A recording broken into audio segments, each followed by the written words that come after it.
Are you ready to unlock your full potential and achieve your personal, professional, and financial goals? Welcome to Remarkably Simple, the podcast dedicated to helping you do just that. I'm Moneke Fields, and I believe that with the right strategies, anyone can achieve remarkable results. Whether you're a seasoned leader or just starting a business, this podcast is your guide to achieving your goals with simplicity and efficiency.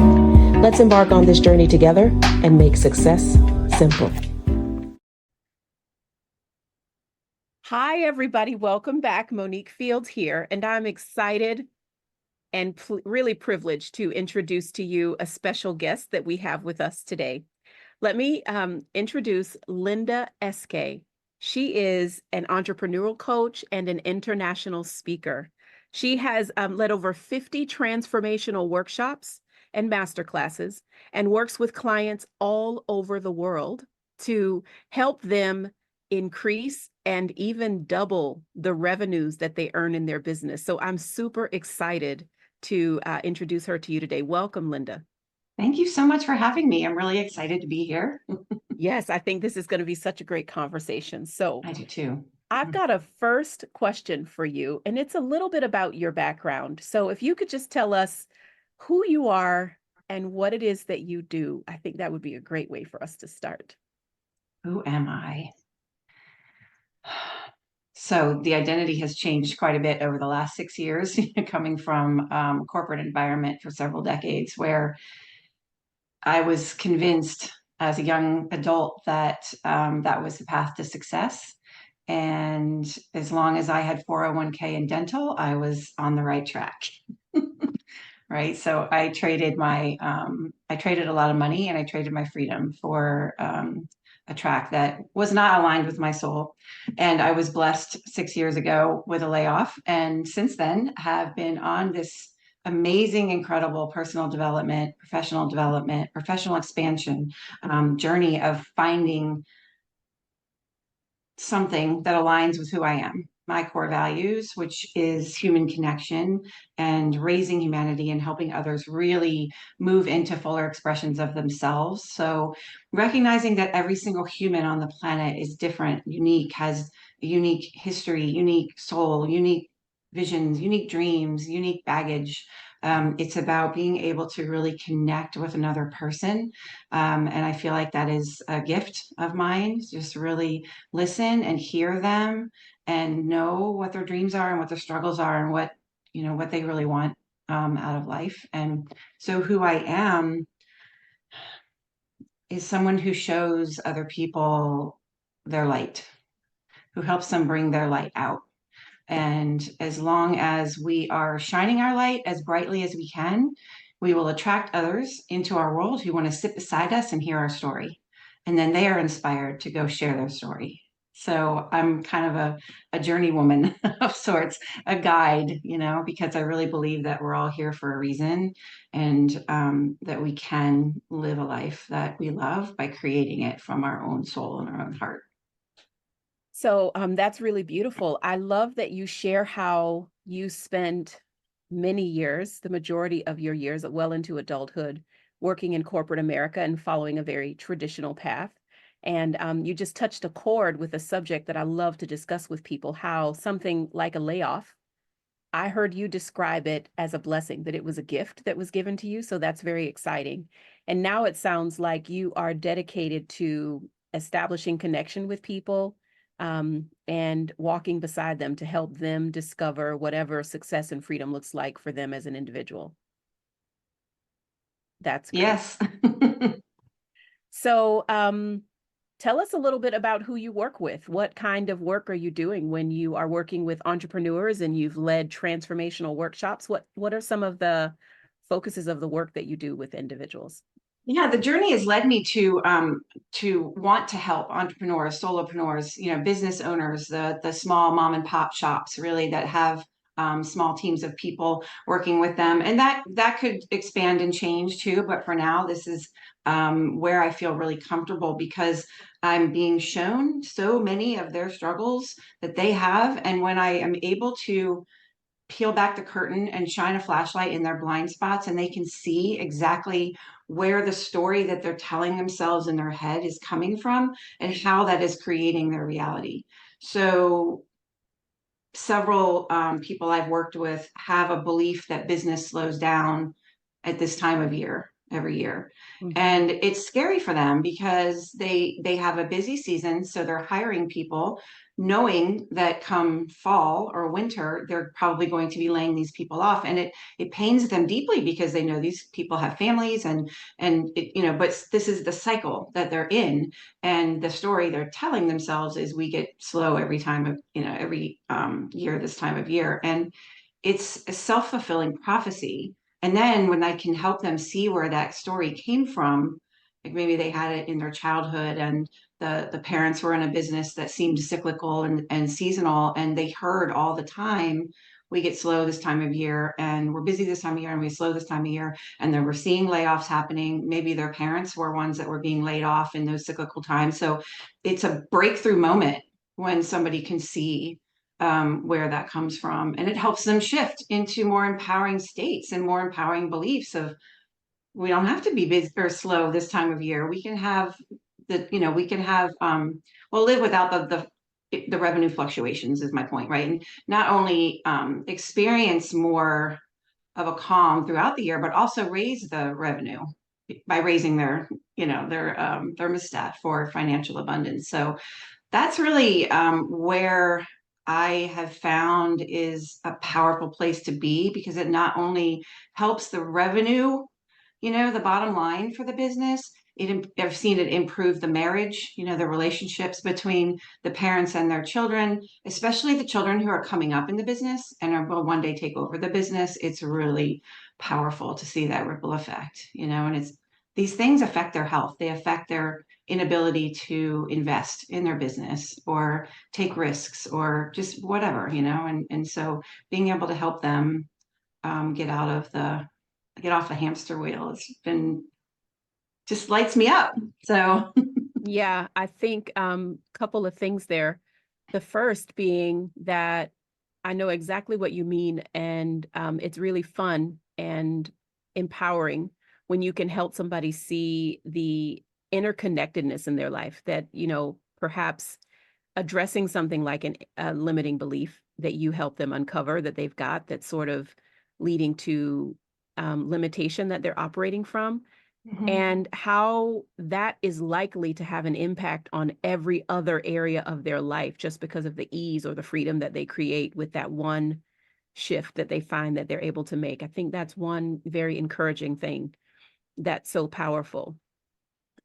So you sort of skipped ahead to another thought or question that I had, which is lovely, because I would ask you, what is it that you teach people? What strategies do you encourage people to use? Or tell us a little bit about a methodology that you do to help people discover those areas that they're sort of overlooking. I like to call it operating on autopilot and maybe not Mhm. knowing what's going on, but, give us a little Exactly. peek into how you help people find those places. And I love that question so much because I'm all about educating my clients. And so many people are going through life on autopilot, or, this conditioning, the programming, and they don't even know it.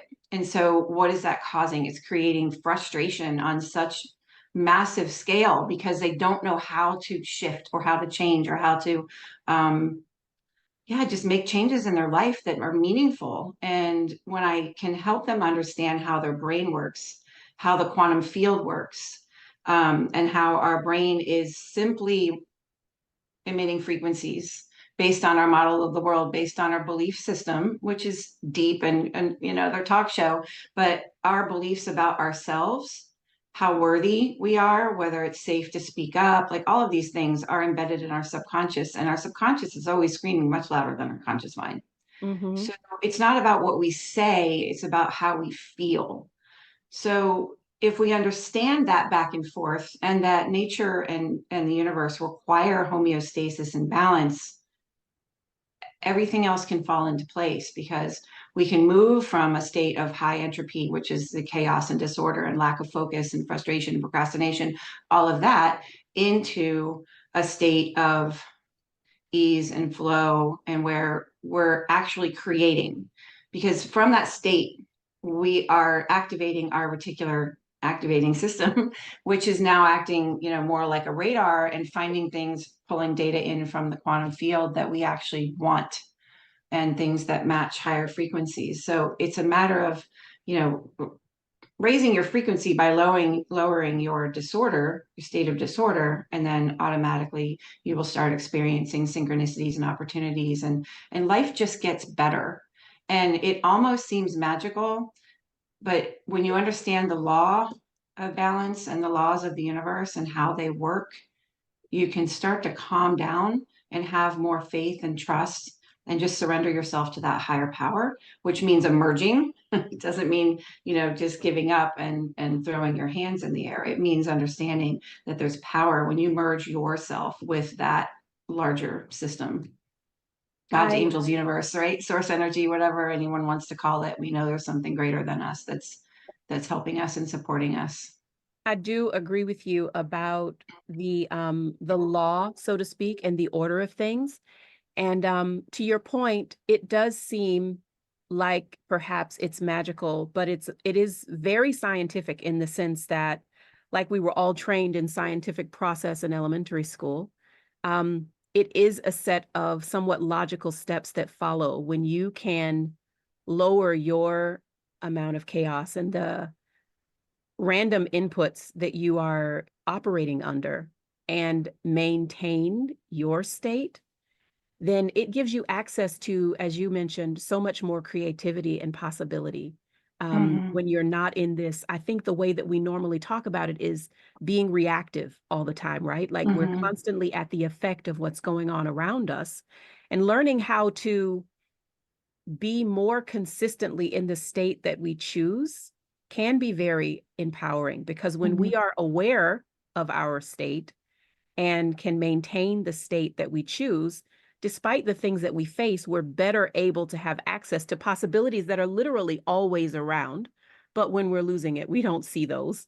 We don't, Mm-hmm. have access to them. We aren't, as effective at implementing, or, even making reasonable decisions sometimes can be very different than, you know, it is when you're not in your ideal state. So I No, think that from 100%. Being in reactionary mode is survival mode.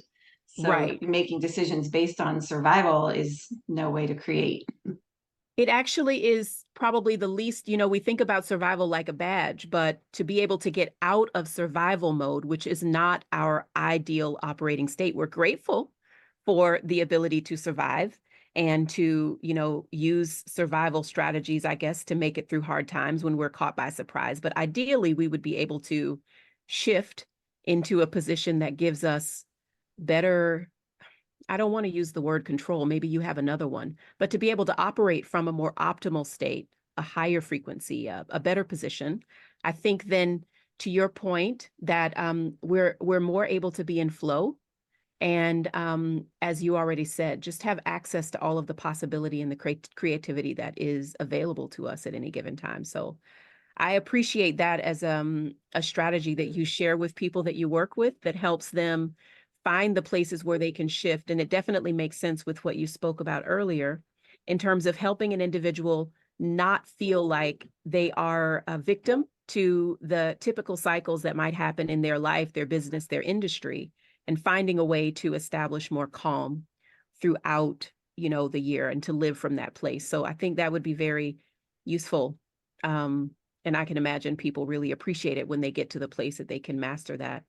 Um, a question that I have in addition to this one is, what are some of the challenges that you're seeing as you work with entrepreneurs or just individuals who are seeking personal transformation, more Mhm. related to personal things in their life?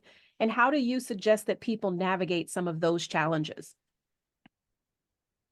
One thing that I commonly see, is people going into a personal development program or coaching, or whatever that is, in the wrong state of mind. As far as wrong being, you can't absorb new information when you're in survival mode. You can't hear anything new. You can't contemplate anything new. So people who go through, come into coaching, let's just say they come into coaching with me, or do um, a personal development program, it is critical that they understand have to calm ourselves first.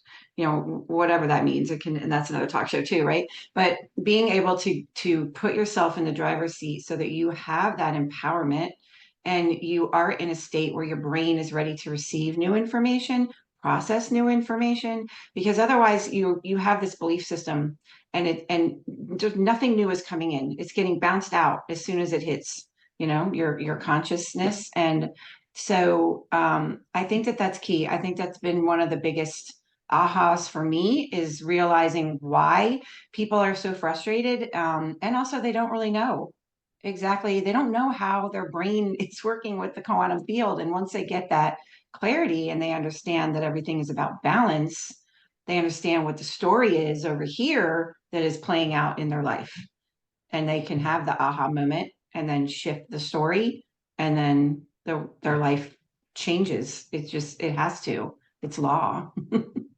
Yeah, this makes me think about something that I've learned from a teacher that I follow. And I think you would agree with me that there are multiple experts who use this language, but it's very useful when we can learn to separate ourselves from and see ourselves apart from the sort of primitive impulses. Sometimes it's referred to as the primitive brain, because to your point, I think we all have programming that's designed to keep us safe, but safe just means familiar. It doesn't necessarily translate Mm-hmm. to, the opposite of safe isn't necessarily unsafe. It's just, the pattern that we're used to, the routine that we have come to know. And to your point, very often we approach things with an I know this already attitude. We've already Mm-hmm. determined how something will go. And it's very easy to miss how those preconceived thoughts and ideas do exactly what you described. They act as almost like a shield for anything new, or perhaps anything that is opposed to what we already know and believe. So I agree 100% that um, when you are endeavoring to learn something new, that you probably need to spend some time very intentionally taking a look at what it is that you think about the topic, and where you might even meet some resistance to ideas that are presented, and probably engaging with that same type of active thought throughout the entire learning experience is a meaningful way to ensure that you get the most out of it. Yeah, and to your point, as far as, you know, safety, um, I'm glad you brought that up, because there are different ways our brain is trying to keep us safe. And if our brain has a memory or an association with an event that it perceives as a threat to our survival, it will do everything it has to do to prevent us from doing the thing at all or again, depending on what has been recorded. So there's the resistance comes up in our physical body, right? Our nervous system. And we're like, I don't know where this paralysis is coming from. Why can't I do XYZ to expand my business? Let's say I really want to expand my business and achieve financial security. So I'll use an example, and she's giving me permission to use this, to use her story. But when we understand the law of balance, okay, so this client is wanting to expand her business and generate wealth for herself, and she doesn't understand why she feels paralyzed, overwhelmed by all the things. Why can't I just do the things I know I need to do to build my business and expand my business? And so when it came down to the money, we got into her money story, and there was a lot of chaos, conflict, um, pain, like in the family around a great amount of money, and somebody had taken their own life as a result of losing all of this money in the Mm-hmm. family. So to her brain, having a lot of money equals law of balance, right? This side has to balance this side. Her brain is recording a great amount of money, to it equates it to pain and chaos and death and conflict. So what I shared with her was, your brain is trying to keep you safe. If you do generate a large amount of money in your business, your brain believes that it's going to create chaos and death and pain and conflict. So if you do generate the money on this side, you will create this scenario on the other side. It has to show up because that's what your brain is emitting. Mhm. Large amount of money equals this. So you have to experience that.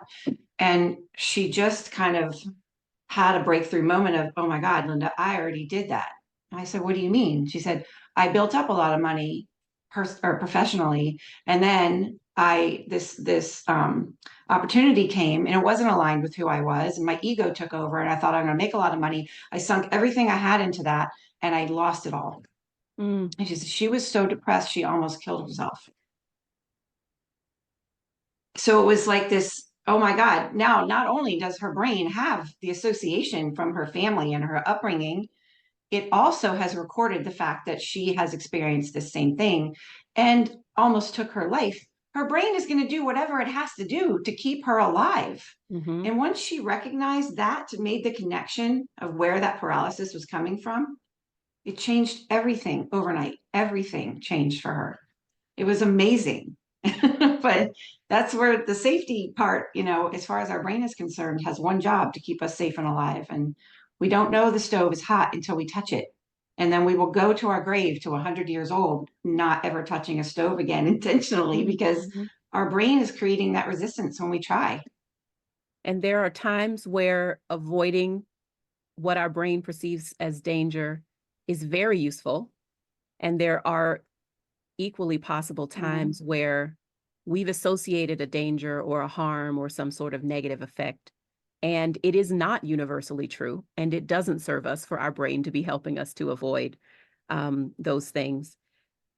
So I think that this is a really great example of how you mentioned the transition can happen almost overnight, right? Mhm. I've worked with clients who share a similar expression of really struggling. And this is not in the nebulous sense, being locked in patterns, right? It could be something as simple as having a certain type of response that you're not proud of whenever you have a particular type of incident. Or a lot of people talk about triggers, but not to get too carried away with that language, but there are so many things that can set us off, so to speak. And when that happens and you notice the repeated pattern, you feel, I don't know, guilty about it, you're down on yourself about it, that does not change the behavior. It just makes you Mhm. feel depressed. It makes you feel inadequate, incapable, whatever are all the negatives. But when a client has an opportunity to, as you've just described, notice what's going on in the thinking before they start taking those typical actions. Notice the Mhm. feelings that they're having as a result of the things that they're thinking, and how those two things together usually prompt them to act in very predictable ways and get very predictable and consistent outcomes.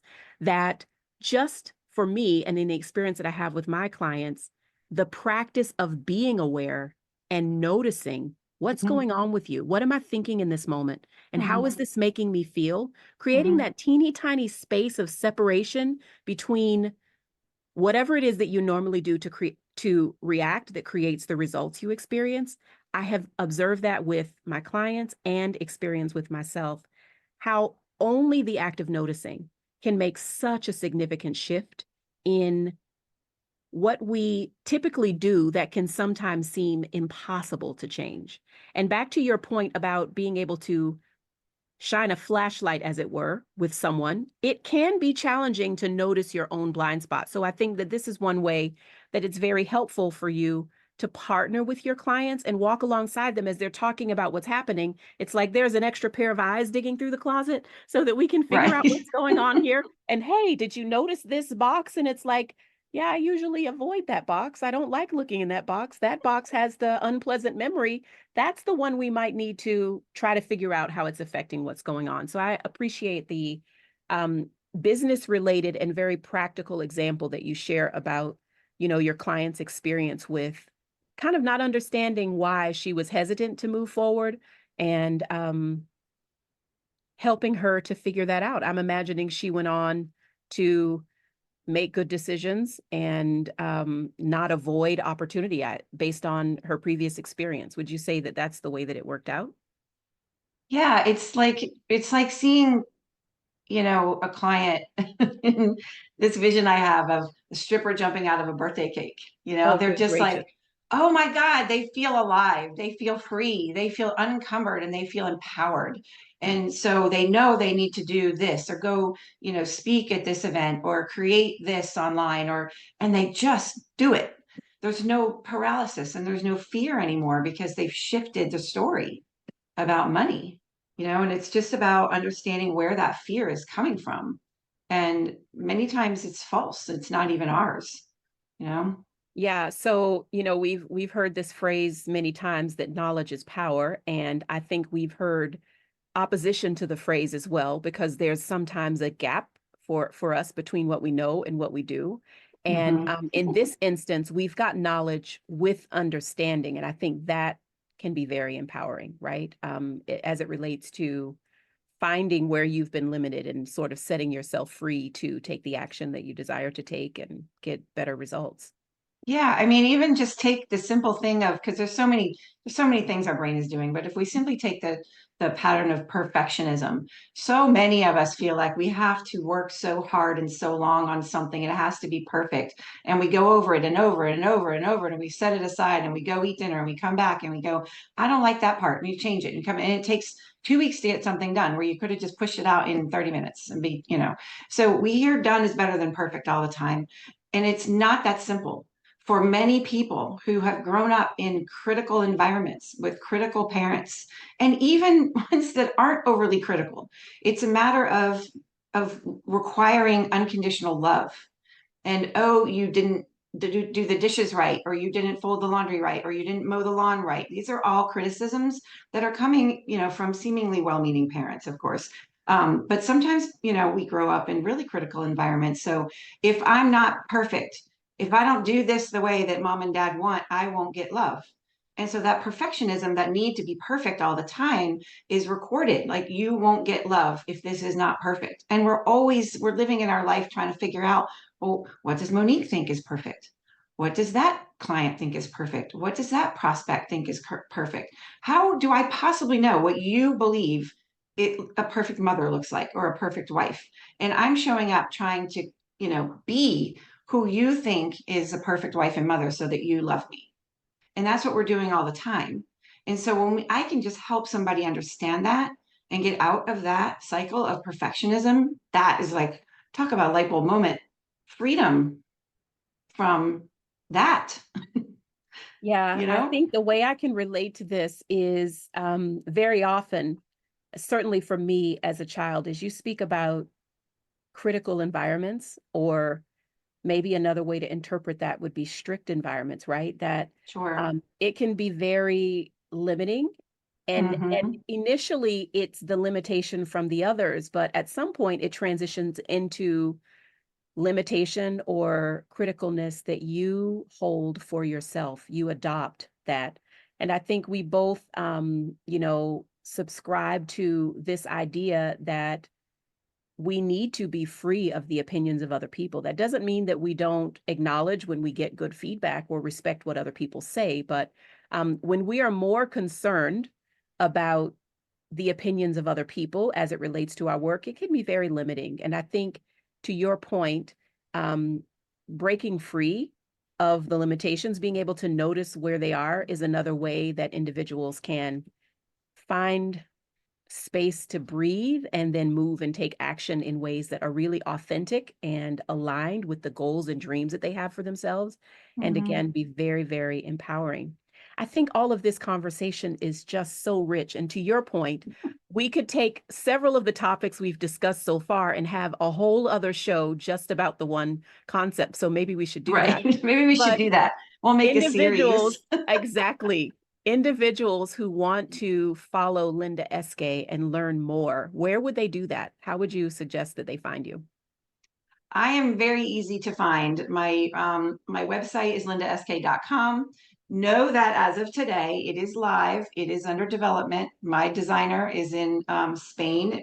I'm meeting with him again this afternoon. But I'm excited to have that go live or be fully operational very soon, so you can learn all about me and how I teach and what I teach and how I coach. I'm on LinkedIn, Linda Eskay. I'm on Instagram. I'm on Facebook. So just, you'll see my profile picture is the same across all platforms. So I'm easy to identify. That's fantastic. So before we wrap up, I want to ask you, just based on your own experience, a couple of things, two things. So the first one is I have this premise that I love to talk with people about how success really is simple. It's not easy, but it only takes simple practices to get headed in the right direction, to build momentum, and to accomplish and even exceed, goals that you have for yourself. So if you could tell people who might watch this episode advice, just one thing that you think anybody and everybody could implement to be able to live more of the life that they desire, not one that's limited, what would that thing be? If I had to pick one, I Yes. would say it's critical to let go of the how. It's one of the biggest pieces I teach and coach around. And it's difficult for people to let go of that control, to let go of the need to figure something out because it's what we've been taught our whole lives. But I can tell you it is the biggest piece in being able to achieve your dreams. You set your intentions, you create your visions, you let go of the how, you take the inspired action when it shows up because the universe, the quantum field, God knows infinite ways to bring you what you desire. And when you start trying to figure it out, you are limiting yourself to everything you've learned, you've heard from others, what you believe is possible for yourself. And I can tell you from personal experience, time and time and time again, when I had a desire, it was huge. And it's happened multiple times that I set an intention and have a desire and I let go of the how and I don't worry about where the money's going to come from or how it's going to show up for me. And it just does. And it's magical. Yes, and here is yet another topic that we could just speak for at least a good 20 to 30 minutes on, but this is so powerful, the point that you make. We've been talking about perfectionism and, getting stuck and things like that in this chat. And there is another individual that I listen to who says that it's so easy to get caught in the mechanics. One of the Mm-hmm. fastest ways to bring whatever it is that you dream of to a grinding halt is to start focusing more than anything on the nuts and the bolts. So your point about Yes. staying in this flow that allows you access to inspired action and not operating in this place of worry where you're figuring it out, right? But being, just more open and explorative. I think that's such really good advice. And I agree 100% that everyone, whether you are an individual seeking personal transformation, a business owner looking for a place to figure out how you can expand, or grow in your business, this is applicable to all areas of life. I think even relationships, right? Like it just is 100%. such good advice. So the last thing that I have, perhaps we've already covered this, but I'm just curious about, even if it's your own, what is a favorite story of transformation that you've experienced from applying some of these strategies and principles? It might help you, or help me rather, if you could clarify. So when you say story, do you want like a personal, I did this and experienced this? That could work. Okay, unless you're looking for something else. No, I intended to be an open question. So whatever you think is just something that you think about often. Maybe it's a thing that you're just so grateful for. I mean, there are so many different ways that I think you could take the question. I'm Yeah. really comfortable to go wherever Linda chooses to go with it. Pose it again for me. Yeah. So tell me about, and I'll try to phrase it a different way. Thinking about the strategies and practices that you've been implementing, you said that you experienced personally a shift in the last 6 years and have just, really enjoyed the work that you do. Most of it's been the last two. Someone that you've worked with, or just thinking about yourself, what's something that looks completely different than it did some time ago? Um, I don't know. That's really what I'm thinking about. When I say transformation, it isn't what it looked like it was going to be. And here we are today.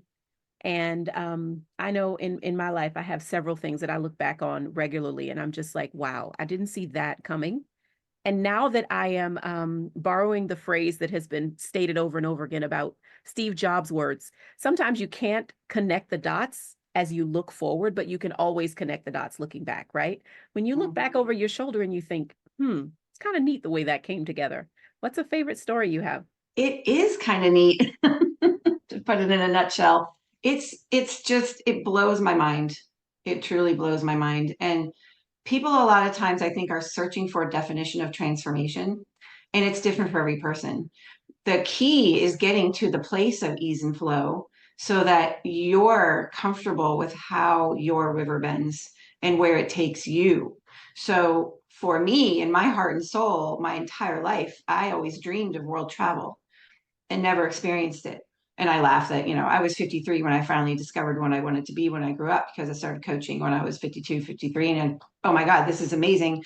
The changes I was making in my life, I wanted to help others experience that too. But it's just exponential and it just keeps getting better and better. So, looking back to that hopeless and helpless shell of a woman that I was living in a cubicle, auditing digital files all day on medication for anxiety and debilitating pain in my shoulders and my back and my head and my neck, and just miserable existence. And being set free from that cage set me on this journey. And we talk about travel, like all of 2022 and the beginning of 2023, all I did was travel. And I went to Iceland and Croatia and Canary Islands, and it's 15 islands in the Caribbean over 4 or 5 cruises. I've lost track. Dublin. I mean, it just blows my mind. Mexico, and it just absolutely blows my mind. But it's just because that was in my soul, my heart, that I desired that, and it came true. It came to fruition because I didn't have any resistance around it. And when it was time, it was time. And, thinking about who I was back then and now, went to Paris in March and spoke on, stage at a women's empowerment summit, which was incredible. And that came out of the blue based on something that, a vision I had a few years ago of being an international speaker. And then in January, somebody reached out to me and said, would you like to come speak at our summit? And I thought, what? So, it's just, I can't explain it. I can't explain it. Transformation is empowerment, enlightenment, raising your frequency to experience all that's possible, all the magic, all of the things. And it just, things just come out of the blue. I love what you've chosen to share with us because I think it is such a beautiful example. The way you remember yourself, the shell of a woman, you said, and who you are now, this completely open and limitless individual who is literally getting to live her dreams. Mm, So this is yes. just such a Yes. beautiful example and a great way to wrap up what really has been a lovely conversation. We could go on, but I guess we'll find a time that we can continue this conversation later. I would just like to say so Mm, much, Linda. Thank you for joining me today and for creating this conversation and space for individuals to learn just a little bit about what's possible mm. as they explore their own version of personal or professional transformation. Exactly. Yes. And I'm so grateful for you, for your new friendship, for this connection that we have even before we got to know each other. And for yeah, for inviting me to share space with you and just share a little bit about me and my heart and my journey, so that hopefully others will see that it's possible, see what's possible, and have hope. Yes. All right. Well, thank you so much. Thank you.